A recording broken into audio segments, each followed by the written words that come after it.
Lu tahu nggak, ada satu sosok yang sampai hari ini dianggap sebagai hantu London. Dia adalah villain paling terkenal dalam sejarah yang identitasnya nggak pernah terungkap selama lebih dari 130 tahun. Namanya Jack the Ripper, London 1888. Di balik kemegahan era Victorian, distrik Whitechapel adalah teror bagi mereka yang terpinggirkan. Di ganggang gelap yang pengap inilah, sejarah mencatat teror yang tak pernah terpecahkan. Dunia mengenal sang pelaku sebagai Jack the Ripper, tapi bagi publik London saat itu dihantui. Teror Jack dimulai pada 31 Agustus 1888. Korban pertama, Mary Ann Nichols, ditemukan di Bucks Row. Dan hanya berselang 8 hari, Annie Chapman ditemukan di belakang sebuah rumah di Hanbury Street. Publik mulai bertanya-tanya, mengapa? Karena pola Jack yang ditinggalkan sangat presisi, seolah dilakukan oleh seseorang yang ahli anatomi atau dokter bedah. Di tengah kebingungan ini, muncul fenomena yang memalukan bagi penegak hukum. Polisi mulai menerima surat-surat yang mengaku sebagai pelaku. Salah satu yang paling ikonik adalah surat bertajuk Dear Boss.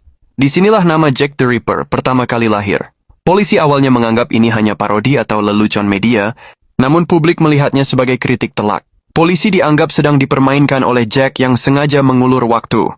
Kritik publik meledak ketika pada tanggal 30 September 1888, Jack melakukan sesuatu yang tak masuk akal. Double event. Dalam satu malam, 2 korban melayang di tempat berbeda. Pertama Elizabeth Stride di Berners Street, dan hanya berjarak 45 menit, Catherine Eddowes ditemukan di Mitre Square. London berubah jadi lautan protes. Polisi dikritik habis-habisan karena mereka sibuk mengejar satu kasus, sementara kasus baru terus muncul di depan hidung mereka. Muncul karikatur di koran-koran yang menggambarkan polisi sebagai orang buta yang sedang mencari hantu. Tekanan makin besar ketika surat From Hell dikirim bersama bukti nyata, sebuah pesan berasal dari Jack mungkin. Banyak yang salah kaprah bahwa semua korban Jack adalah perempuan senang-senang.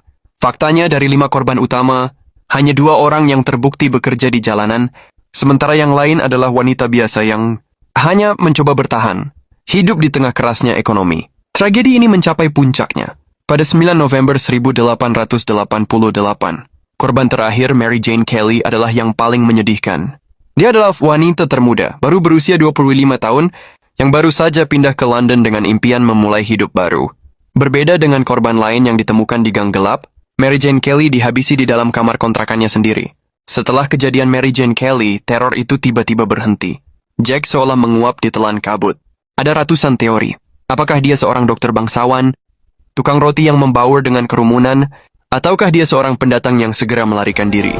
Hingga hari ini, identitas aslinya mungkin akan tetap terkunci rapat di dalam tanah